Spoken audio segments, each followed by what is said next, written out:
এখন আমি চলে এসেছি কাকিমাদের বাড়িতে। মন্দিরটা দেখো কত সুন্দর। তো বলো কেমন কি পছন্দ? আমার তেমন একটা আইডিয়া নেই। আমি তোর উপরে একদম নখগুলোকে ছেড়ে দিলাম, তুই যেমনই আমাকে করে দিবি তেমনই আমার ভালো লাগবে, কারণ আচ্ছা, আমার সেভাবে আইডিয়া নেই। আর এই যে আমার কচি কচি নখ তুই দেখে নে, দেখ। একদম ছোট ছোট। আর নেল পালিশ তো একদমই পরি না, তুই যেমন হ্যাঁ, ভালো লাগবে আমার হাতে যেটা ভালো লাগবে সেটাই করিস, কিন্তু খুব তো কাকিমার নেল কমপ্লিট হয়ে গেছে, তো তোমাদেরকে দেখাই কেমন কি হয়েছে।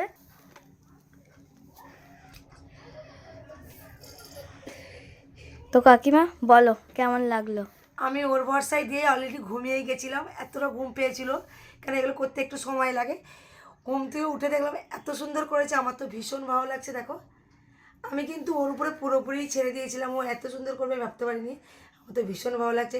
তোমরা যদি ওর সঙ্গে মানে এই নেলের জন্য যদি যোগাযোগ করতে চাও, আমাকে কমেন্ট করতে পারো বা আমাকে ফোন করতে পারো, করলে আমি ওর ঠিকানাটা দিয়ে দেবো। আর ও খুব সুন্দর করে, আমার তো ভীষণ তোমাদেরও ভালো লাগছে। কেমন লাগলো কমেন্ট করে জানিও। আমার ভীষণ ভালো লাগছে। নাহলে যারা যারা কাকদ্বীপ থেকে দেখছো, অবশ্যই ও কম বাজেটে এত সুন্দর করে, অবশ্যই ট্রাই করতে পারো। আমার তো ভীষণই ভালো লাগছে। ঠিক আছে, বলো তোমার কেমন লাগলো তোমার মায়ের কাজটা?